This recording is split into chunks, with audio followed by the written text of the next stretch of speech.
experience is a waste. No learning is a waste. No job is a waste. It's a waste when you don't make advantage of it. When you don't take advantage. Everything Allah will give you is an opportunity. A young man came up to me after my program and said, Ustad, I feel really bad. Why do you feel bad? Well, I'm studying accounting. Well, I guess you should feel bad. But explain more why you feel bad. But he feels bad because he wants to be studying deen instead. And instead he's studying accounting, which is dunya. So I said, why do you don't like accounting? You don't like the subject? I mean, I understand that just if you don't like accounting, that just means you're a normal human being. No, he goes, I love accounting. I really like it. I love the math. I love doing the numbers. I enjoy it. But I just feel bad that I'm doing this to make my career better and get a job and get married and make my parents proud and all of this. All of that is dunya. What am I doing for deen? I'm just doing all of this for dunya. You understand the question, right? And a lot of people feel that way. They have a successful career. They're an executive or they're getting an MBA or they're getting a PhD, and they're not getting a PhD in hadith or sharia, they're getting a PhD in microbiology. They're getting a PhD in psychology. They're getting a PhD in history, something. And they're like, well, this is just worldly, it has nothing to do with my afterlife.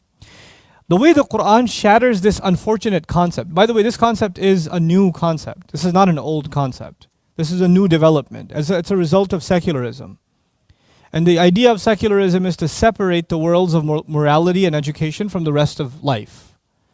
So your spiritual life and your moral life and it should be one thing, and education and public sphere, everything else should be separated. Those two worlds should not coexist together. Okay? So who you are at business and who you are at the masjid are two different things. This is business. Don't bring the masjid into this. Or this is university. Don't bring religion into this. Or for example, you'll have companies, even in the Muslim world, sometimes you have, for example, American companies. And America is known for freedom of speech, but only in America. It's known for some freedom of speech. When they'll set up a company somewhere in like the Arab world somewhere, and they'll create a compound.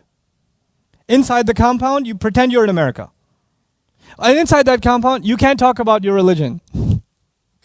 What? And you can't really openly pray, and you can't really do this, or you can't really wait, what is it? Wow. I thought freedom of expression, freedom of speech, you could do whatever you want. No, not inside this compound. We don't tolerate religious discussions here. Really? So what happens then is this extreme idea of separating your religious life and your life of ibadah from your life of your career. And we, for the most part, the world, not just one country or another country, the world has experienced some form of secularization or another. So the way that the average Muslim is secularized, even if they're raised in a Muslim country, even if they heard adhan their entire life, even if whether they're in Pakistan or they're here or they're in Bangladesh or they're in Australia or they're in America, it doesn't matter. You know what's happened with us? What's happened with us is when you go to college, right? What's your motivation for going to college? It's to get a good degree so you can get a good job.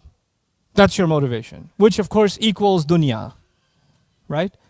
But then you have this guilt, I'm going to do all these things for my dunya, I've become a techie, I've become a programmer, I've become a doctor, I've become an architect, but I haven't done anything for my dunya. Now I need to make some time for salah, I need to do hajj, I need to start learning some Arabic, memorize Quran, I need to start taking care of my deen, right? So what happens is people swing one way, then they swing the other way. And then a lot of people quit their career. They just quit their career. I just want to do something for Islam. I don't want my career anymore. Forget it. So Allah says, وَلَا يَأْبَ كَاتِبٌ. No writer should refuse. أَنْ يَكْتُبَ, to write things down. Now this is the part that really gets me. كَمَا عَلَّمَهُ اللَّهُ فَلْيَكْتُبْ. No writer should refuse writing things down just as Allah had taught him. So he should write it down. Wait, He didn't learn from the Prophet. He didn't learn from the angel Jibreel. He learned from some place how to write. Some other place. And what did he learn to write? Business contracts. Accounting, finance, isn't it? Which we today call a secular field, isn't it? And Allah's language is the way Allah taught him. كَمَا عَلَّمَهُ اللَّهُ. Now if you look at the word allama in the Quran, to teach, Allah says, وَيُعَلِّمُكُمُ اللَّهُ مَا لَمْ تَكُونُوا تَعْلَمُونَ. وَيُعَلِّمُكُم مَا لَمْ تَكُونُوا تَعْلَمُونَ وَيُعَلِّمُكُمُ اللَّهُ وَاللَّهُ بِكُلِّ شَيْءٍ عَلِيمٌ. Allah is teaching you and Allah knows everything. Allah teaches you what you couldn't possibly have known yourselves. Allah says, عَلَّمَ الْقُرْآنِ. He taught the Qur'an. And now He says He taught the accountant how to write the language of accounting and finance and business transactions. He on the one hand talks about He taught revelation, and now He's talking about teaching business agreements. Why? Because Allah is now making all knowledge, all human knowledge, so long as it benefits society in some way, all of it is sacred to Allah. Knowledge itself is sacred to Allah, and He takes credit for it Himself. You may have learned from your teacher. You may have learned, for example, the language of science from your teacher, who may have learned it from his teacher, who may have learned it from his teacher. And you keep going further back, and you're going to end up at the first human being, Adam alayhi salam. And Adam alayhi salam did not know any words until Allah taught him names for all things. Allama Adam al-asma. And that's the view we have to have of our education and our experiences. No experience is a waste. No learning is a waste. No job is a waste. It's a waste when you don't make advantage of it. When you don't take advantage of it. Everything Allah will give you is an opportunity.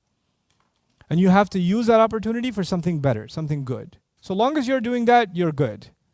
Don't get caught up in this deen versus dunya thing.